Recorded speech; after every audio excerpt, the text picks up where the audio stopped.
أمتي فاستبشري مهما تكاثرت الجراح والله مولانا. إخواني في الدين، أخوة الإيمان rahimani wa rahimakumullah.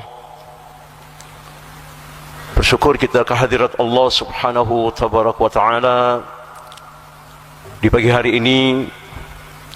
Dengan izin dan perkenan Allah subhanahu wa ta'ala, kita masih diberikan kehidupan. Dan mudah-mudahan hari ini dan hari-hari esok dan seterusnya, nikmat iman dan nikmat Islam senantiasa mengiringi kehidupan kita sampai kemudian ditakdirkan oleh Allah subhanahu wa ta'ala untuk menghadap kehadirat Allah dengan membawa nikmat iman dan Islam itu pada diri kita ini, insyaallah. Para hadirin ikhwan fillah ukhatul iman rahimani rahimakumullah, kembali kita mengkaji serial Al-Wala wal Bara di dalam bab hijrah, di mana kemarin telah kita dapatkan keterangan di dalam kitab ini bahwa orang-orang yang tidak mau berhijrah dengan alasan-alasan yang oleh penulis kitab ini dikutip dari pendapat Syekh Hamad bin Atiq rahimahullah ta'ala, bahwa ada 8 perkara yang menjadi sebab terhalangnya seseorang dari pelaksanaan hukum-hukum Allah subhanahu wa ta'ala, yaitu menjadi keberatan bagi setiap manusia untuk melaksanakan perintah Allah subhanahu wa ta'ala dan untuk meninggalkan larangan-larangan Allah subhanahu wa ta'ala, yaitu yang terdapat di dalam surat At-Taubah ayat yang ke-24, di mana Allah subhanahu wa ta'ala telah menetapkan bahwa 8 perkara yang menjadi sebab manusia terhalangi dari menegakkan ad-din di dalam kehidupannya. A'udzubillahi minasyaitonir rajim. Qul in kana aba'ukum wa abna'ukum wa ikhwanukum wa azwajukum wa ashiratukum wa amwaluk taraftumuha wa tijaratun takhshawna kasadaha wa masakinu tardawha ومساكن ترضونها أحب إليكم من الله ورسوله وجهاد في سبيله فتربصوا حتى تأتي الله بأمره والله لا يهدي القوم الفاسقين. Allah subhanahu wa ta'ala berfirman, katakan Muhammad, Qul in kana aba'ukum, jika ayah-ayahmu, aba-abamu, jika anak-anakmu, jika saudara-saudaramu, jika istri-istrimu, jika kerabatmu, familimu, tetanggamu, jika amwal, harta benda yang kamu kumpulkan, kemudian jika perdagangan, bisnis yang sedang meningkat, kemudian jika tanah-tanah airmu, rumah-rumahmu, tempat tinggalmu, itu semua sudah kalian cintai melebihi cinta kalian kepada Allah, kepada Rasulnya, dan cinta kepada jihad fi sabilillah, fatarabbasu, maka tunggu hatta ta'tiyallahu bi amri, sampai Allah putuskan keputusan Allah subhanahu wa ta'ala. Wallahu la yahdil qaumal fasikin, dan sungguh Allah tidak akan pernah memberikan hidayah, memberikan petunjuk kepada orang-orang yang fasik. Jadi ikhwan fillah ukhatul iman rahimani rahimakumullah, ada 8 perkara yang menyebabkan seorang muslim menjadi fasik. Fasik di dalam keterangan para ulama ada 2, kefasikan atau kemunafikan yang menyebabkan seorang menjadi munafik, yaitu yang pertama adalah fasik amali, kefasikan yang disebabkan karena amal dia. Ciri-cirinya fa idza hadatsa kadzdzaba. Ciri-ciri dari munafik amali, jika dia berbicara kadzab, selalu dusta. Wa idza adaha khalafa. Jika dia berjanji, dia ingkari janjinya itu. Wa idza tumina khana. Jika dia diberi amanah, dia berkhianat. Tetapi fasik amali ini yang menyebabkan orang menjadi munafik, tetapi tidak membatalkan syahadatnya. Mohon maaf, perhatikan para jamaah sekalian, kefasikan yang ditandai dengan ciri-ciri jika dia berbicara selalu berbohong, jika berjanji tidak ditepati, dan jika diberi amanah dia khianat. Fasik seperti ini tidak menyebabkan batalnya syahadatnya. Tetapi kata Ibnu Qayyim al-Jauziyah di dalam kitab As-Sunnah, beliau katakan bahwa kefasikan-kefasikan yang dilakukan oleh manusia dengan ciri-ciri seperti ini, sebentar lagi dia akan masuk ke dalam jurang kemurtatan. Dia akan menjadi kafir. Karena sesungguhnya jika seseorang muslim, kata beliau, berdiri di pinggir jurang, ya, maka pasti sebentar lagi dia akan jatuh ke dalam jurang itu.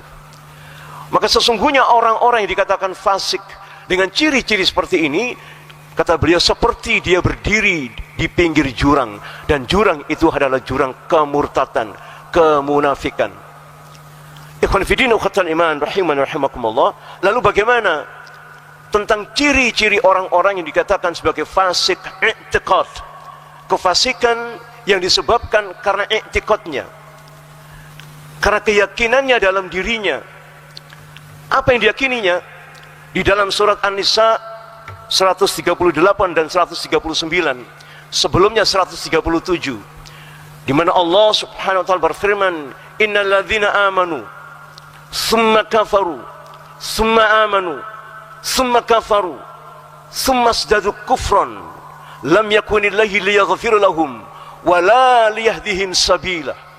Allah berfirman, sesungguhnya orang-orang yang sudah beriman, summa kafaru, kemudian dia kafir, summa amanu, kemudian dia beriman kembali, summa kafaru, kemudian dia kafir lagi, murtad lagi.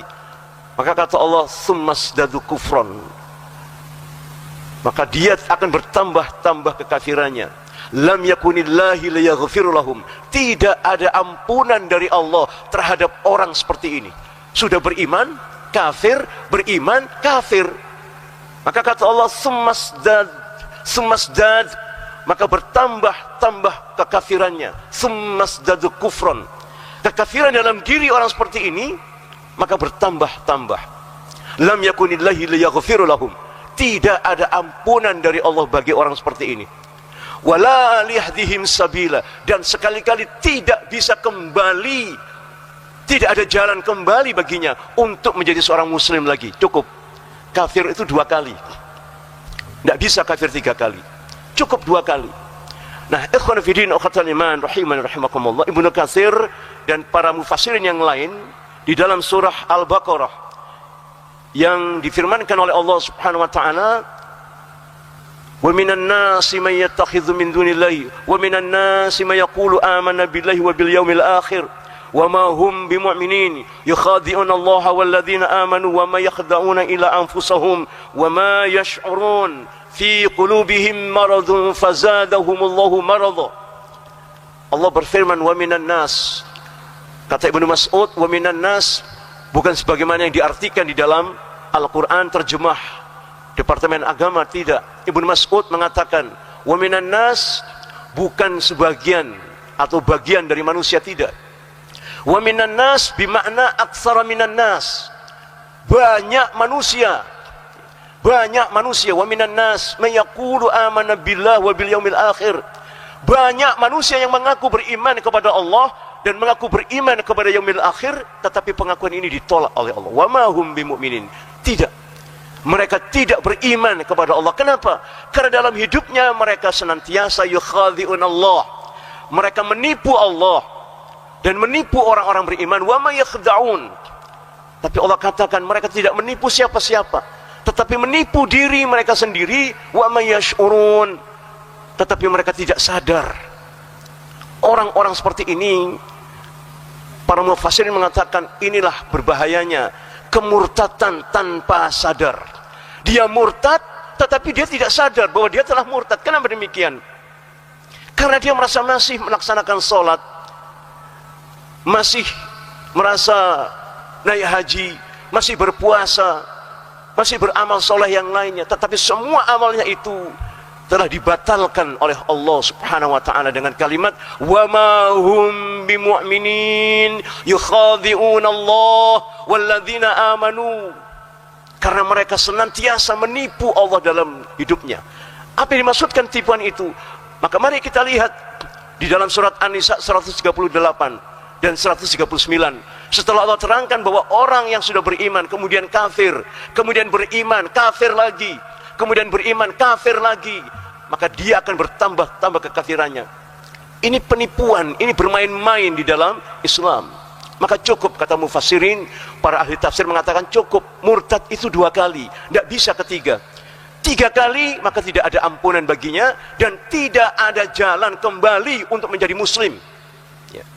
Maka pentingnya di dalam menegakkan syariat Allah ini supaya kita sadar, ya, bahwa banyak di antara manusia yang mengaku beriman, bukan hanya dengan lisannya, dengan perbuatannya, tetapi seluruh perbuatan amalnya itu dibatalkan oleh Allah Subhanahu wa taala. Tidak, mereka tidak beriman. Kenapa? Mereka bermain-main di dalam agama ini. Sudah Islam kok kafir lagi. Enak saja. Orang kafir masuk Islam dengan lewat menikahi seorang muslimah, lalu murtad. Si muslimah pun diajak murtad. Nanti kalau sudah diancam, masuk Islam lagi dia. Merasa mendapatkan ancaman, dia masuk Islam. Lalu setelah ancaman itu hilang, murtad lagi dia. Ini salah satu contoh saja, ya. Tetapi i'tiqad yang dimaksudkan, keyakinan karena kekafirannya itu menyebabkan dia menjadi munafik dan tidak bisa diampuni oleh Allah dan tidak bisa kembali menjadi muslim, menjadi Islam kembali, karena dia berpihak kepada kekafiran dan dia menganggap bahwa orang-orang kafir lebih terhormat daripada orang-orang beriman. Kenapa demikian? Mari kita lihat ayatnya. Di dalam surat An-Nisa 138 Allah berfirman, a'udzubillahi minasyaitonirrajim, basyiril munafiqina bi anna lahum adzaban alima alladzina yattakhidhuna al-kafirina awliya min dunil mu'minin ayabtaghuna indahum al-izzah fa innal izzata lillahi jami'an. 138 disambung dengan 139. Allah berfirman, sesungguhnya orang-orang beri kabar gembira, kata Allah. Basyiril mu'minin, basyiril munafiqin, mohon maaf. Basyiril munafiqin, beri kabar gembira kepada si munafik itu. Siapa yang dimaksudkan munafik?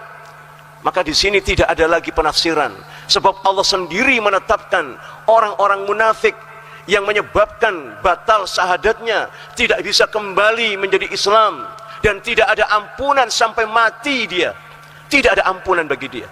Walaupun dia sholat, walaupun dia zakat, walaupun naik haji setiap tahun, setiap bulan dia naik umrah dan sebagainya, tetapi sudah batal syahadatnya, maka dia tidak akan mendapatkan ampunan dan tidak bisa kembali menjadi muslim. Kenapa demikian? Sebab alladzina yattakhidhuna al-kafirin, yang pertama disebabkan karena dia menjadikan orang-orang kafir sebagai temannya. Yang pertama, aulia di dalam Al-Quran dapat kita lihat yang pertama kali difirmankan oleh Allah Subhanahu wa taala di dalam surat Al-Imran ayat 28. Di sana Allah Subhanahu wa taala berfirman, surat Al-Imran 28, Allah menetapkan la yattakhidhul kafirina awliya'a minzul mu'minin. Tidak pantas la yattakhidhul mu'minin awliya kafirin, la yattakhidhul mu'minina al-kafirina awliya. Tidak pantas ada orang beriman berteman dengan orang-orang kafir, menjadi teman akrab maksudnya. Kalau sekedar berteman, say hello, fadhol, silakan, tidak ada larangan. Tetapi yang dilarang oleh Allah Subhanahu wa taala menjadi teman akrab, berakrab-akrab dengan orang-orang kafir. Kalau bergaul sehari-hari tidak ketemu dengan orang kafir ini, tidak enak rasanya dia, ya. Lama tidak ketemu, waduh saya sudah kangen, saya cinta kepadamu. Orang seperti ini masuk dalam kategori munafik. Sebab di dalam ayat 28 surah Al-Imran ini Allah katakan, la yattakhidhul mu'minina al-kafirina awliya. Tidak pantas bagi orang-orang beriman memiliki teman, punya teman orang kafir. Ya. Kalau berteman secara berdagang, bermuamalah, silakan, tidak ada larangan bermuamalah dengan orang kafir. Ya. Sekedar teman masa sekolah dulu, lalu kemudian bernostalgia, kemudian reuni misalkan, fadhol. Tapi tidak boleh ada kecintaan terhadap mereka. Kecintaannya bagaimana? Lebih membela orang kafir itu ya daripada orang beriman. Misalkan ada si fulan ya, kemudian bertengkar dengan si kafir misalkan. Persoalan apa? Persoalan tentang misalkan agama, tentang din ya. Dia tidak si kafir ini tidak percaya, bahkan memerangi dengan lisannya, memerangi kaum muslimin dengan lisannya. Dia katakan sudah pantas itu orang itu harus dibunuh oleh polisi misalkan ini ya.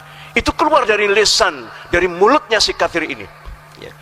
Sebab begini para jamaah sekalian, di ayat yang lain di dalam surah Al-Imran ayat ke-117 Allah katakan, qad badatil baghdha'u min afwahihim wa ma tukhfi suduruhum akbar.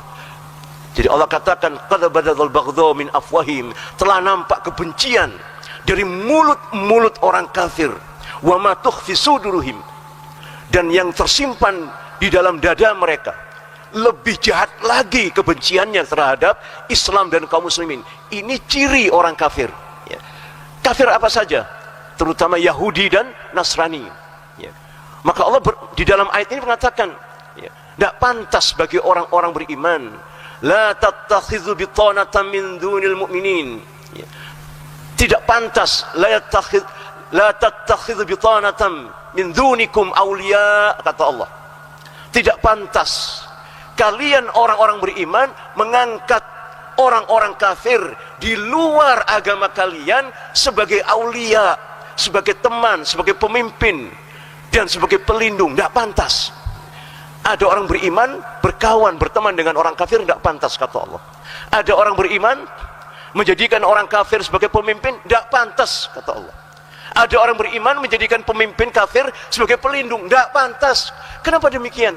Qad badatil baghdha'u min afwahihim wa ma tukhfi suduruhum akbar.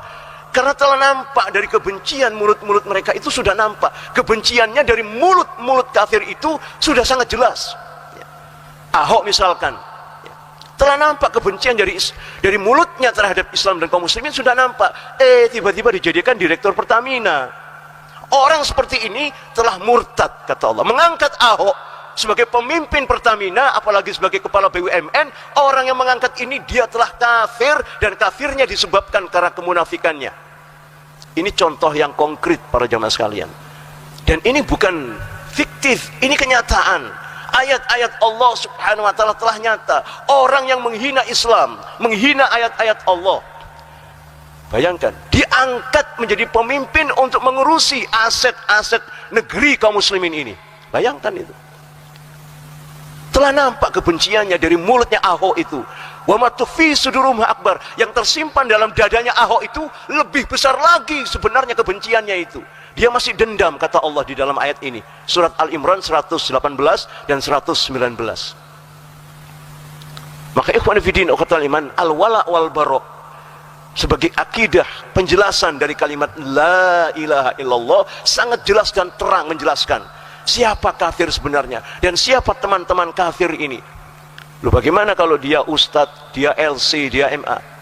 Tidak ada batasan bagi orang yang murtad. Apakah dia LC, ataukah dia ustadz, ataukah dia ulama besar? Tidak ada batasan. Selama dia melanggar prinsip-prinsip di dalam al-wala wal bara, prinsip-prinsip akidah yang menerangkan tentang kalimat la ilaha illallah, selama itu pula dia tetap menjadi orang kafir walaupun hafal Al-Quran 30 juz. Bagaimana perjuangan kaum muslimin di Aceh, dikhianati oleh Snogorgrun, seorang Yahudi Ia berkebangsaan Yahudi, lalu dia belajar bahasa Arab, belajar Al-Quran, dan hafal Quran, oleh pemerintah Belanda diambil. Bayangkan Pak, belajar di Mekah ini, si munafik Snoggergron ini, di dalam sejarah jelas kita dapat melihat bagaimana kiprah daripada si munafik Snoggergron ini. Dia melemahkan perjuangan kaum muslimin di Aceh. Yang ketika itu Aceh sama sekali tidak bagian daripada negara kesatuan Republik Indonesia. Kenapa? Karena Aceh bagian daripada Daulah Islamiyah yang ada di Turki ketika itu. Dia bukan bagian daripada negara Republik Indonesia, tidak. Tetapi karena keikhlasan masyarakat Aceh, kaum muslimin Aceh, lalu mau bergabung dengan negara kesatuan Republik Indonesia, tetapi tidak melepaskan pemerintahan dari pemerintahan waktu itu di Turki. Ya. Kalau tidak salah di zaman Sultan Mahmud waktu itu, kalau tidak salah. Ya. Nanti kita lihat sejarahnya bahwa Aceh tidak bagian daripada negara kesatuan Republik Indonesia, tetapi ketika merdeka rakyat Aceh kemudian bergabung dengan negara kesatuan Republik Indonesia, yang sebelumnya Aceh adalah bagian dari negara Islam atau Daulah Islamiyah yang ada di Turki. Bukan itu saja para jamaah sekalian, rakyat Aceh yang dipimpin oleh Daud Bara'ah, ya, seorang pemimpin dari Daulah Islamiyah Aceh, memberikan hartanya dari rakyat Aceh kepada negara kesatuan Republik Indonesia untuk memperjuangkan tegaknya negara ini. Dijualnya Solawah, pesawat milik Daulah Islamiyah Aceh, diberikan kepada negara Republik Indonesia. 2 pesawat Solawah. Seluruh harta kaum muslimin Aceh diberikan untuk Indonesia. Tapi apa yang terjadi? Berapa tahun kemudian rakyat Aceh dibelenggu syariat Islam, yang diberikan hanya syariat-syariat yang sama sekali keluar dari tatanan syariat Islam yang sebenarnya. Jadi ikhwan fillah uqatal iman rahimani rahimakumullah, kembali kepada topik kita yaitu al-wala wal bara. Kenapa manusia pada saat itu tidak mau hijrah, dan apa implikasinya, apa akibatnya jika mereka tidak mau berhijrah? Maka kemarin sudah kita sampaikan ayatnya, sesungguhnya innalladzina tawaffahumul malaika, sesungguhnya orang-orang yang telah dibunuh oleh malaikat, zalimi anfusihim, mereka dalam keadaan mendolimi diri mereka sendiri. Lalu ditanya oleh malaikat, mereka sudah mati, oleh malaikat ditanya ruhnya ini, fima kuntum, kamu mati ini membela siapa kamu? Berpihak kepada siapakah kamu ini? Kok kamu mati dalam keadaan seperti ini? Mereka menjawab, kunna mustada'afina fil ard, kami adalah orang-orang yang lemah sehingga kami dipaksa oleh orang-orang kafir. Dipaksa. Mari kita lihat ayat berikutnya, 98 dari surat Al Imran ini. Ya. Illal mustad'afina minar rijal wan nisa wal wildan wala yastahiluna hillah la yahtaduna sabila. Bahwa sesungguhnya orang-orang yang dikatakan mustad'afin, orang-orang lemah itu adalah minar rijal, orang-orang laki yang sudah tua, ya, orang-orang laki yang tidak mampu berjalan. Kemudian para wanita, wan nisa wal wildan, dan anak-anak kecil, ya, la yastahinuna hillah, mereka tidak memiliki kekuatan untuk keluar atau hijrah dari kota Makkah, maka mereka mendapatkan rokso, mendapatkan keringanan dari Allah Subhanahu wa taala. Inilah yang disebutkan mustad'afin. Sementara orang-orang yang mengaku di hadapan malaikat mengatakan kunna mustad'afina fil ard, kami adalah orang-orang yang lemah. Ya. Alasan ini tidak dijadikan alasan kebenaran di hadapan Allah Subhanahu wa taala. Padahal mereka sehat walafiat, mereka punya kendaraan, mereka memiliki kekuatan untuk keluar dari Mekah menuju ke Madinah, tetapi tidak mau hijrah. Maka Allah Subhanahu wa taala menurunkan malaikat membunuh mereka yang dijadikan pasukan terdepan dari orang-orang kafir. Maka hati-hati para jamaah sekalian. Tadi di awal saya katakan bahwa seluruh ulama mufassirin di dalam surat Al-Baqarah yang kami bacakan tadi, wa minan nasi may yaqulu amanna billahi, dan seterusnya, itu menyebabkan banyak orang yang murtad tanpa sadar, walaupun dia ustadz, walaupun dia kiai, walaupun dia ulama, naudzubillahi min dzalik, tsumma naudzubillah, Allah yafat. Orang-orang seperti ini akan dimanfaatkan oleh orang-orang kafir, oleh tagut, untuk menjadi barisan terdepan, untuk melawan kaum muslimin, melawan Allah dan Rasulnya dengan lesan-lesannya. Kalau dia ustadz, dia akan melawan ustadz yang lainnya dengan lesannya, dengan titelnya, dengan segala atributnya. Apakah kemudian dia mengaku ini dan itu? Tidak akan diterima, karena dia berpihak kepada tagut. Karena al-wala wal bara berbicara tentang keberpihakan keislaman kita. Bayangkan seorang Yahudi yang belum sholat, belum mandi junub, belum menghafalkan Quran, tetapi oleh Rasulullah dikatakan orang ini amalnya sedikit, tetapi dia masuk surga. Kenapa demikian? Karena pilihan dia, keberpihakan dia kepada Islam, kepada Allah dan Rasulnya jelas.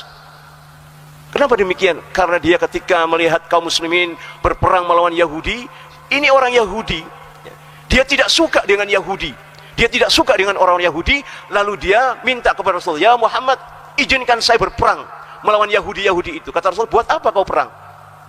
Buat apa kau berperang bersama saya, bersama kaum muslimin? Wong kamu masih kafir kok. Loh, bagaimana kalau saya berperang? Syahadat dulu. Loh, kalau saya syahadat kemudian saya berperang, bagaimana? Kamu akan mendapatkan surga, kata Rasulullah. Kamu akan masuk surga. Loh, kok begitu? Iya. Kalau saya bersyahadat, lalu saya maju berperang, saya mati, bagaimana? Masuk surga, kata Rasulullah. Belum mandi junub, belum hafal Al-Fatihah, apalagi 30 juz, belum hafal hadis. Lalu bagaimana kita bayangkan orang seperti ini, kata Rasulullah, amalnya sedikit, tetapi dia membawa dirinya masuk ke dalam surga karena kalimat la ilaha illallahnya jujur. Kenapa jujur? Karena dia berpihak kepada Rasulullah, Allah dan Rasulnya. Bayangkan dengan orang yang sudah hafal 30 juz, hafal hadis, hafal riwayat dan sebagainya, tetapi berpihak kepada tauhid, berpihak kepada pemerintah kafir ini, bagaimana keadaan mereka nanti? Na'udzubillahi min dzalik. Nah, ikhwan fillah uqatul iman rahimani rahimakumullah, di dalam kitab Awal Baru ini Allah subhanahu wa ta'ala menerangkan tentang orang-orang yang tidak berhijrah, yang mendapatkan tekanan, ya, karena hijrah hari ini aneh juga pemerintah ini. Orang mau keluar ke Syria, mau ke Yaman, dihalang-halangi, ya. Sampai di sini kemudian dikatakan oleh cecunguk-cecunguknya mereka ini, mereka katakan, kalau mau Islam jangan di sini dong, pergi ke Arab Saudi, pergi ke sana ke Yaman, pergi ke Syria. Loh, sudah berangkat loh, ditangkap, dibawa kembali lagi. Apa puan ini? Ini namanya orang yang tidak waras, orang yang terkena split personality. Ya. Mau menegakkan Islam di Indonesia dikatakan tidak boleh. Ini negara Pancasila, harus ikut dengan Pancasila. Loh, kami ini kaum muslimin, sebelum Pancasila Islam sudah tegak. Dan Pancasila itu inspirasinya dari Islam. Dan semua orang-orang yang merumuskan Pancasila itu mengaku bahwa kami merumuskan Pancasila ini dari Al-Quranul Karim. Nah, kita ini mau menegakkan Al-Quran, kok diusir-usir, sana pergi sana. Sudah berangkat ditangkap, dikembalikan lagi. Apa-apaan ini negara ini? Seperti ini. Na'udzubillahi min dzalik. Maka ikhwan fillah ukhwatul iman, orang-orang yang tidak mampu untuk berhijrah, maka orang ini harus mendzohirkan zahirina alal haq. Dia harus mendzohirkan al-haq, kebenaran Islam. Dia harus berada di atas kebenaran Islam, tidak boleh goyang sekalipun. Lalu bagaimana caranya? Mari kita lihat keterangannya para hadirin. Yang dimaksudkan dengan menampakkan kebenaran Islam, bukanlah dia dibiarkan untuk mengerjakan sholat. Bukan itu yang dimaksudkan. Zahirina alal haq itu bukan dibiarkan sholat, dibiarkan puasa, dibiarkan haji, tidak. Ya. Tetapi yang dimaksudkan menzahirkan kebenaran, bukan pula dikatakan, hei muslim, sembahlah berhala, tidak. Karena sesungguhnya Yahudi dan Nasrani tidak melarang kaum muslimin untuk melakukan sholat di negeri mereka. Ini negeri kaum muslimin, ya. Kalau ada orang Yahudi, Nasrani dan orang-orang kafir yang lainnya melarang kaum muslimin untuk sholat di negerinya sendiri, itu tidak masuk akal, ya. Dan kalau ada Yahudi dan Nasrani mengatakan, hei muslim, tidak boleh menyembah berhala, silakan menyembah berhala, tidak ada seruan seperti itu, ya. Juga tidak memaksa orang untuk menyembah berhala, jelas ya. Akan tetapi yang dimaksudkan dengan menampakkan din, menampakkan kebenaran Islam adalah secara terang-terangan memusuhi orang-orang kafir asli maupun orang kafir yang murtad. Jika pemerintah dikuasai oleh orang-orang kafir, baik asli Yahudi dan Nasrani atau orang-orang kafir murtad, orang Islam yang sudah murtad, ya, murtad tadi sudah jelas para hadirin, lebih mementingkan kepentingan orang kafir, lebih mementingkan kepentingan Cina yang kafir itu, ya, maka dia menjadi munafik, dan munafiknya menyebabkan dia menjadi kafir, tidak ada ampunan dan tidak ada jalan kembali untuk menjadi muslim, ya. Jadi bagaimana caranya supaya kita terhindar dari dosa, ya, menyebabkan kita dosa? Karena sebenarnya tinggal di negara kafir ini haram, ya, haram hukumnya, sebagaimana diperintahkan oleh Rasul di awal beberapa waktu yang lalu kami sampaikan. Rasul bersabda, umirtu amurukum bi khams wa amurini bihinna. Aku perintahkan atas kalian 5 perkara, dan 5 perkara itu diperintahkan Allah kepadaku, yaitu yang pertama al-jamaah wassam'u wa ta'atan wal hijrah wal jihad fi sabilillah. Maka kaum muslimin harus di dalam satu jamaah. Jamaah telah kami terangkan beberapa waktu yang lalu, bukan definisi dari jamaah itu bukanlah kuantitas, bukan jumlah manusia yang menjadi ketetapannya, menjadi ukuran kebenarannya, bukan. Tetapi jamaah bimakna mawafaqatul haq wa in kunta wahdak, ya Ibnu Mas'ud.